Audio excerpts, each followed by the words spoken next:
Hello दोस्तों, मैं विक्रम अपने इस YouTube channel study with Vikram में आप सभी का स्वागत करता हूं। दोस्तों, आज की ये वीडियो आपके लिए बहुत ही स्पेशल होने वाली है क्योंकि इस वीडियो में मैं एमपी पुलिस कांस्टेबल एग्ज़ाम 2017 के सभी शिफ्टों में दो टॉपिक बुक्स यानी कि पुस्तक एवं सिख धर्म से पूछे गए सभी प्रश्नों को लेकर आया हूं एवं वीडियो के अंत में 10 सिख गुरुओं को क्रम से याद करने की ट्रिक भी बताने वाला हूं। तो वीडियो को अंत तक देखिए और साथ ही मेरी वीडियो को लाइक, शेयर एंड चैनल को सब्सक्राइब करना ना भूलें। इस वीडियो का पहला प्रश्न है, राज तरंगिणी पुस्तक के लेखक कौन थे? ए सूरदास, बी शूद्रक, सी कल्हड़, डी कल्पक। इसका सही उत्तर है सी कल्हड़। यह कल्हड़ द्वारा संस्कृत भाषा में रचित एक ग्रंथ है। यह पुस्तक कविताओं के रूप में वर्णित है। इसमें कश्मीर का इतिहास वर्णित है। यह पुस्तक महाभारत शैली में लिखी गई है। दूसरा प्रश्न है, वंदे मातरम इनके द्वारा लिखा गया था? A Rabindranath Tagore, B H N Chattopadhyay, C Bankim Chandra Chatterjee, D Shri Aurobindo. इसका सही उत्तर है सी बंकिम चंद्र चटर्जी। वंदे मातरम बंकिम चंद्र चटर्जी द्वारा संस्कृत बांग्ला भाषाओं में रचित एक गीत है जिसका प्रकाशन उनके उपन्यास आनंद मठ में किया गया है। इस गीत को गाने में लगभग 65 सेकंड का समय लगता है। दोस्तों, एमपीपीएससी प्री में यह प्रश्न पूछा जा चुका है कि आनंद मठ क्या है। यह कोई मठ या धर्मशाला या मंदिर नहीं है बल्कि एक उपन्यास है। तीसरा प्रश्न है, विंग्स ऑफ फायर किन की आत्मकथा है? ए के नटवर सिंह, बी एल के आडवाणी, सी सचिन तेंदुलकर, डी एपीजे अब्दुल कलाम। इसका सही उत्तर है APJ Abdul Kalam. Wings of fire या अग्नि की उड़ान ये भारत के भूतपूर्व राष्ट्रपति जिन्हें मिसाइल मैन ऑफ इंडिया कहा जाता है उनकी आत्मकथा है। इसमें एपीजे अब्दुल कलाम के बचपन से लेकर 1999 तक के जीवन के बारे में बताया गया है। मूल रूप से अंग्रेजी में प्रकाशित यह किताब विश्व की 13 भाषाओं में अनुवादित हो चुकी है। दोस्तों, जैसा कि आप जानते हैं एमपी पुलिस कांस्टेबल 2017 के एग्जाम में प्रत्येक शिफ्ट में एक क्वेश्चन डे से पूछा गया है। ऐसे ही एक क्वेश्चन बुक्स से भी पूछा गया है। इसलिए फटाफट अपनी जीके की बुक उठाओ और बुक्स और डेज की लिस्ट याद कर लो। चलिए अगले प्रश्न की तरफ बढ़ते हैं। चौथा प्रश्न है, भारत में पहला अंग्रेजी समाचार पत्र कौन सा था? A Bengal Gazette, B Deccan Chronicle, C the Hindu, D Times of India. इसका सही उत्तर है A Bengal Gazette. Bengal Gazette Bharat में प्रकाशित होने वाला एक अंग्रेजी भाषा का पहला समाचार पत्र था। इसके प्रकाशक जेम्स अगस्ट हिक्की थे। यह एक साप्ताहिक पत्र था जो कोलकाता से सन 1779 में आरंभ हुआ था। पांचवा प्रश्न है, डिस्कवरी ऑफ इंडिया किसने लिखी थी? या इसे इस तरीके से भी पूछा गया है कि भारत की खोज के लेखक कौन है? यह प्रश्न एमपी पुलिस में 2 बार और पटवारी में 1 बार पूछा जा चुका है एवं अन्य प्रतियोगी परीक्षाओं में भी पूछा जा चुका है। इसके ऑप्शन है A Bal Gangadhar Tilak, B Jawaharlal Nehru, C Mahatma Gandhi, D APJ Abdul Kalam. इसका सही उत्तर है B Jawaharlal Nehru. Discovery of India या भारत की खोज, इसकी रचना 1944 में अप्रैल से सितंबर के बीच अहमदनगर यानी कि महाराष्ट्र की जेल में पंडित जवाहरलाल नेहरू के द्वारा अंग्रेजी भाषा में की गई थी। बाद में इसे हिंदी एवं अन्य भाषाओं में अनुवादित किया गया। छठवां प्रश्न, भारत के राष्ट्रीय गीत के रचयिता कौन थे? ए शरत चंद्र चटर्जी, बी बंकिम चंद्र चटर्जी, सी हरिवंश राय बच्चन, डी रविंद्रनाथ टैगोर। इसका सही उत्तर है बी बंकिम चंद्र चटर्जी। 24 जनवरी 1950 को भारत के प्रथम राष्ट्रपति राजेंद्र प्रसाद ने आधिकारिक रूप से जन गण मन को राष्ट्रगान एवं वंदे मातरम को राष्ट्रीय गीत घोषित किया। सातवां प्रश्न है, इनमें से किन्होंने 2 देशों के राष्ट्रगान की रचना की है? ए बंकिम चंद्र चटर्जी, बी जवाहरलाल नेहरू, सी रविन्द्रनाथ टैगोर, डी मोहम्मद इस्लाम। इसका सही उत्तर है सी रविंद्रनाथ टैगोर। रविन्द्रनाथ टैगोर ने जनगण मन बांग्ला भाषा में लिखा था, जो बाद में भारत का राष्ट्रगान बना। इसके अलावा बांग्लादेश के राष्ट्रगान अमान सोनार बांग्ला गीत 1905 में लिखा गया था। इसके अलावा तीसरा देश श्रीलंका भी है, जिसके राष्ट्रगान में भी उनकी अमिट छाप दिखती है। 8वां प्रश्न है, जन गण मन किनके द्वारा लिखा गया था? A Rabindranath Tagore, B Bankim Chandra Chatterjee, C Mohammad Iqbal, D Sarojini Naidu. इसका सही उत्तर है ए रविन्द्रनाथ टैगोर। राष्ट्रगान के गायन की अवधि लगभग 52 सेकंड है। 27 दिसंबर 1911 में पंडित विशन नारायण धर की अध्यक्षता वाले कांग्रेस के कलकत्ता अधिवेशन में पहली बार जनगण मन सार्वजनिक मंच पर गूंजा था। 9वां प्रश्न, पुस्तक गुलामगिरी के लेखक हैं? A B R Ambedkar, B Mahasweta Devi, C Jyotiba Phule, D Kashiram. इसका सही उत्तर है सी ज्योतिबा फुले। ज्योतिबा फुले का जन्म पुणे महाराष्ट्र में हुआ था। उन्होंने अपनी पुस्तक अमेरिका में दास प्रथा को समर्पित की थी। 10वां प्रश्न, अर्थशास्त्र के लेखक थे? यह प्रश्न बहुत ज़्यादा प्रतियोगी परीक्षाओं में पूछा जा चुका है। एमपीपीएससी से लेकर व्यापम जैसे सभी एग्जामों में यह प्रश्न पूछा गया है। इसका पहला ऑप्शन है ए कालिदास, बी भभूति, सी कौटिल्य, डी उपरोक्त में से कोई नहीं। इसका सही उत्तर है सी कौटिल्य। यह प्राचीन भारतीय राजनीति का एक प्रसिद्ध ग्रंथ है, जिसे कौटिल्य, चाणक्य या विष्णुगुप्त द्वारा संस्कृत में लिखा गया था। इस पुस्तक में राजव्यवस्था, कृषि, न्याय एवं राजनीति आदि विभिन्न पहलुओं पर विचार किया गया है। 11वां प्रश्न, प्रसिद्ध गीत सारे जहां से अच्छा की रचना इन्होंने की थी? ए बंकिम चंद्र चटर्जी, बी रविन्द्रनाथ टैगोर, सी सैयद अहमद खान, डी मोहम्मद इकबाल। इसका सही उत्तर है डी मोहम्मद इकबाल। सारे जहां से अच्छा या तरानाए हिंद उर्दू भाषा में लिखी गई देश प्रेम की एक गजल है, जो भारतीय स्वतंत्रता संग्राम के दौरान ब्रिटिश राज के विरोध का प्रतीक बनी। इस गीत को प्रसिद्ध शायर मोहम्मद इकबाल ने 1905 में लिखा था। 1940 के दशक में प्रसिद्ध सितार वादक पंडित रविशंकर ने इसे सुरबद्ध किया।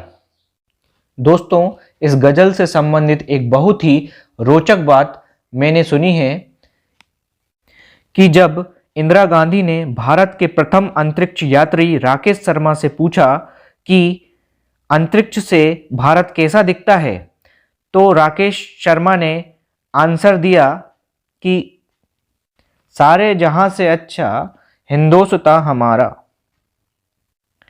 चलिए अगले प्रश्न की तरफ आगे बढ़ते हैं। 12वां प्रश्न है, माय एक्सपेरिमेंट विथ ट्रुथ आत्मकथा किसने लिखी थी?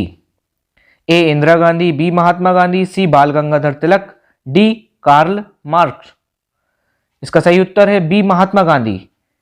यह पुस्तक सत्य के प्रयोग या my experiment with truth Mahatma Gandhi की आत्मकथा है। यह इन्होंने गुजराती भाषा में लिखी है।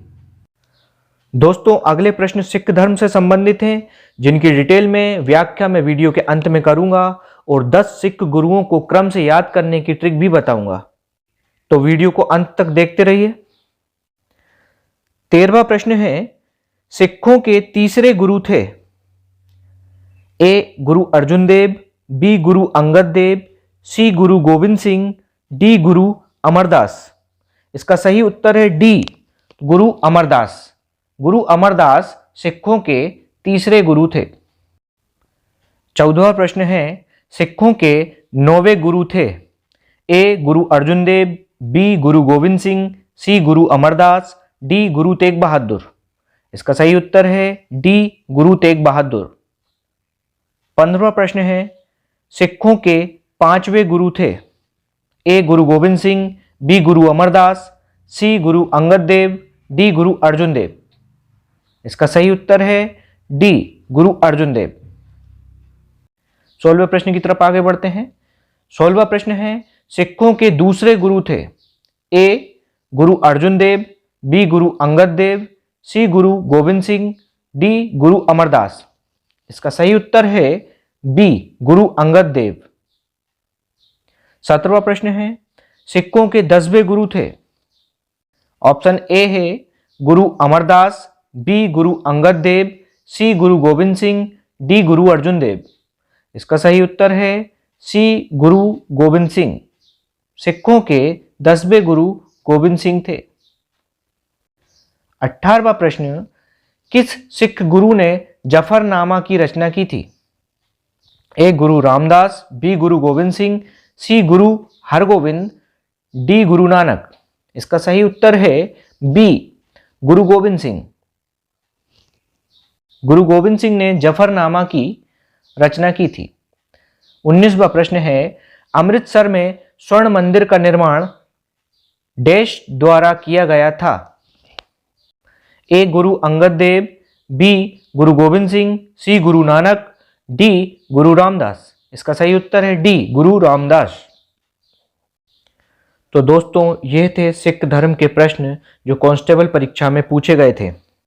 10 सिख गुरुओं को क्रम से याद करने की ट्रिक है नारा, ट्रिपल एच, GRK, TG।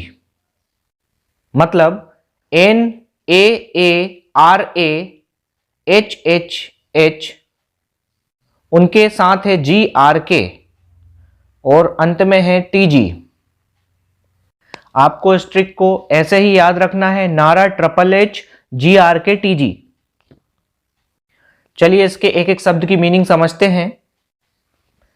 पहला शब्द है एन। एन का मतलब है नानक, यानी कि पहले गुरु हैं गुरु नानक। दूसरा शब्द है ए। ए का अर्थ है गुरु अंगद। तीसरा शब्द फिर से ए है, जिसका अर्थ है गुरु अमरदास। चौथा शब्द आर, जिसका अर्थ है गुरु रामदास। पांचवा शब्द ए है, जिसका अर्थ है गुरु अर्जुन देव। अब आता है ट्रिपल एच। दोस्तों, ट्रिपल एच का मतलब है हर, और उसके साथ नीचे GRK लिखा है। GRK की अलग अलग मीनिंग है। जैसे एच का मतलब तो हर होता है, तीनों एचओ का मतलब हर है, मगर जैसे जी, एच के साथ जी है तो हर गोविंद, एच के साथ आर है तो हर राय, और एच के साथ के है तो इसका मतलब है हर किशन। तो पहले एच का मतलब है HG, हर गोविंद। दूसरे एच का है HR, यानी कि हर राय। तीसरे एच का है HK, यानी कि हर किशन। इसके बाद आता है T। T का अर्थ है गुरु तेग बहादुर। और इसके बाद आता है G। G का अर्थ है गुरु गोविंद सिंह। इस ट्रिक को आप 2 से 3 बार अपनी कॉपी पर लिखकर याद कर लीजिए, ये बहुत ही काम आने वाली है आपको। तो दोस्तों, अब मैं इनकी डिटेल बताने वाला हूं, जिनसे परीक्षा में कई बार प्रश्न पूछे गए हैं एवं पूछे जाने की संभावना है। सिखों के पहले गुरु गुरु नानक हैं। इनका जन्म तलवंडी में हुआ था सन 1469 में। ये बाबा फरीद से प्रभावित थे। इन्होंने सिख धर्म की स्थापना की। इन्होंने लंगर नामक निशुल्क भोजनालय स्थापित किया। गुरु नानक ने अनेक स्थानों पर संगत यानी कि धर्मशाला एवं पंगत यानी कि लंगर स्थापित किए। सिखों के अगले गुरु हैं गुरु अंगद। इन्होंने नानक द्वारा शुरू की गई लंगर व्यवस्था को व्यवस्थित एवं स्थायी किया। इन्होंने ही गुरुमुखी लिपि का आरंभ किया। यह प्रश्न कई बार परीक्षा में पूछा गया है। सिखों के तीसरे गुरु गुरु अमरदास हैं। इन्होंने अकबर से भेंट की थी यानी कि मुलाकात की थी। प्रश्न ये बनता है कि इनमें से कौन अकबर के समकालीन थे। तो गुरु अमरदास अकबर के समकालीन थे। चौथे गुरु हैं गुरु रामदास। इन्होंने अमृतसर नगर की स्थापना की है। 5वें गुरु हैं गुरु अर्जुन देव।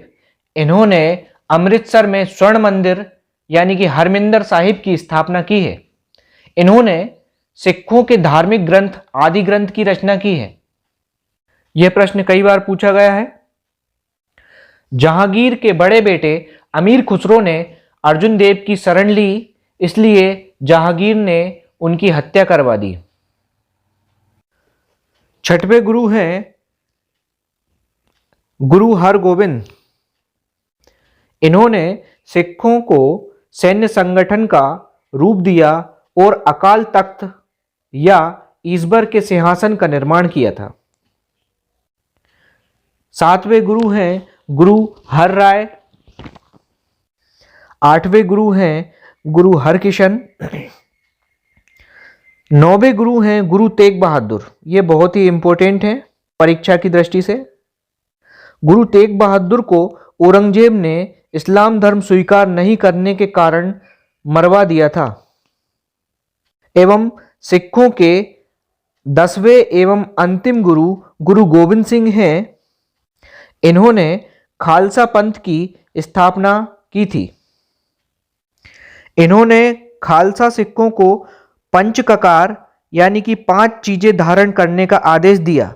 वो 5 चीजें थी केश, कड़ा, कृपाण, कंघा और कछेरा। इनमें केश सबसे पहले आता है। इन्होंने पाहोल प्रणाली की शुरुआत की। यह प्रश्न भी कई बार पूछा गया है। पाहोल प्रणाली में ये 5 चीजें यानी कि पंच ककार आती हैं। तो दोस्तों ये थे सिख धर्म से संबंधित फैक्ट जो कई बार एग्जाम में पूछे जा चुके हैं। दोस्तों हमारी अगली वीडियो में एमपी पटवारी एग्जाम 2017 में डेज यानी दिनों से पूछे गए प्रश्न फुल एनालिसिस के साथ अपलोड करने वाले हैं। वीडियो को देखने के लिए चैनल को सब्सक्राइब कीजिए और हमारी इस वीडियो को लाइक एंड शेयर करना ना भूलिए।